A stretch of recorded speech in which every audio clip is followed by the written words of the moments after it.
আসসালামু আলাইকুম। আমি ডক্টর উম্মে রুমান, কর্মরত আছি ইন্দিরা আইভিএফ বাংলাদেশে চিফ কনসালট্যান্ট এবং সেন্টার হেড হিসেবে, এবং আজ কথা বলছি আমাদের ধানমন্ডি ব্রাঞ্চ থেকে। আপনাদের সবাইকে বিশ্ব আইভিএফ দিবসের শুভেচ্ছা।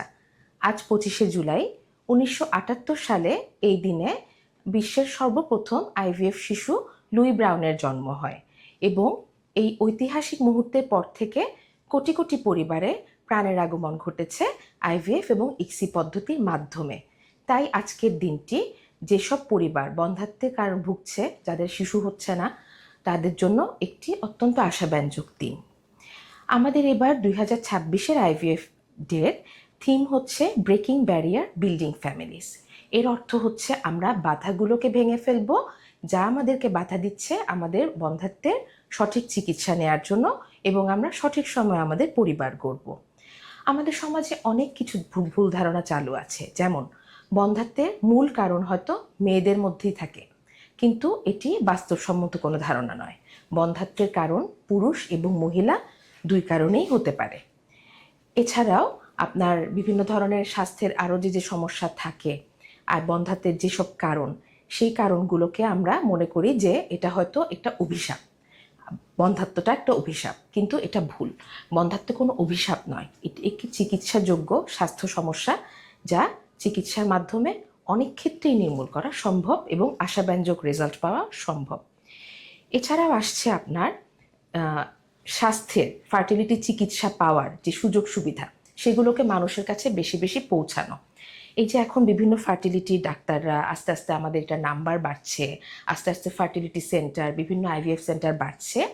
আমরা চাই এই আইভিএফ দিবসে আমাদের যেটা মূল মন্ত্র, সে অনেকগুলো মূল মন্ত্রের একটা, সেটা হচ্ছে আপনারা ফার্টিলিটি চিকিৎসার জন্য ফার্টিলিটি স্পেশালিস্টের দ্বারস্থ হবেন, এদিক ওদিক বেশি ঘোরাঘুরি না করে। ক্যান্সার যেমন চিকিৎসা বিশেষায়িত, ফার্টিলিটি চিকিৎসাও কিন্তু বিশেষায়িত, কারণ WHO ইনফার্টিলিটি বা বন্ধ্যাত্বকে অলরেডি 2013 সালে একটি অসুখ হিসেবে চিহ্নিত করেছে বা রোগ হিসেবে চিহ্নিত করেছে।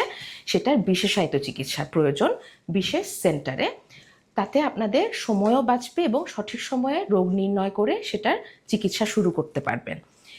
এছাড়াও আমাদের আছে যে আমরা যে আধুনিক বিজ্ঞানের সাহায্যে আইভিএফ, ইক্সি, বিভিন্ন ধরনের আধুনিক প্রজনন সহায়ক যে পদ্ধতিগুলা, যেগুলো অনেক ইনভেসিভ বা যেগুলোতে অনেক পরিকল্পনা, অনেক খরচ জড়িত থাকে, এই আইভিএফ এবং ইক্সি এইগুলো সম্পর্কে অনেকের ভ্রান্ত ধারণা থাকে যে আইভিএফ করলে মনে হয় যে বাচ্চাগুলো হয় তারা সুস্থ হয় না, আইভিএফ করলে মনে হয় যে বাচ্চাগুলো হয় তাতে অ্যাবর্শন বেশি হয়, তাদের সেসব বাচ্চাদের রোগ বিরোগ বেশি থাকে, বা আইভিএফ ঠিক না, এটাতে হয়তো আরেকজনের স্পার্ম দিয়ে দিচ্ছে, আরেকজনের এগ দিয়ে দিচ্ছে।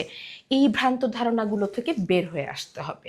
আমরা বাংলাদেশে যারা আইভিএফ করে থাকি, তারা কিন্তু আরেকজনের স্পার্ম বা এগ আমরা ব্যবহার করতে পারি না। সুতরাং হালাল আইভিএফ বলতে আপনারা যেটা বুঝেন, মানে হাজব্যান্ড ওয়াইফের শুক্রাণু ডিম্বাণু ব্যবহার করেই আমরা করে থাকি, সেই আইভিএফটাই আমরা করে থাকি।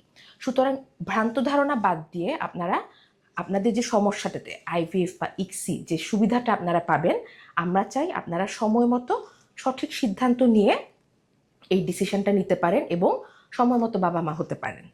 কারণ একটা জিনিস মাথায় রাখতে হবে, মেয়েরা কিন্তু সারা জীবন বাবা মা হতে পারে না। কেন? মেয়েদের ডিম্বাণু সময়ের সাথে সাথে সংখ্যা যেমন কমতে থাকে, কোয়ালিটিও কমতে থাকে। তাই আপনাদের কোনো ধরনের যদি সমস্যা থাকে বা কোনো ধরনের সন্দেহ থাকে, আজই আপনারা কোনো এক্সপেরিয়েন্সড বন্ধ্যাত্ব বিশেষজ্ঞের দ্বারস্থ হন, তার কাছ থেকে জেনে নিন আপনার কী সমস্যা, সঠিক সময়ে সঠিক চিকিৎসা শুরু করুন এবং রোগ নির্ণয়ে ডাক্তারকেও সাহায্য করুন, সময় মতো নিজের পরিবার শুরু করুন। আমাদের আজকে আইভিএফ দিবসের মূল মন্ত্র এবং টেক হোম মেসেজ হচ্ছে গিয়ে, আপনি সমস্ত কুসংস্কার ঝেড়ে ফেলুন, একটা আধুনিক চিকিৎসার মাধ্যমে আজই আপনার পরিবার শুরু করুন।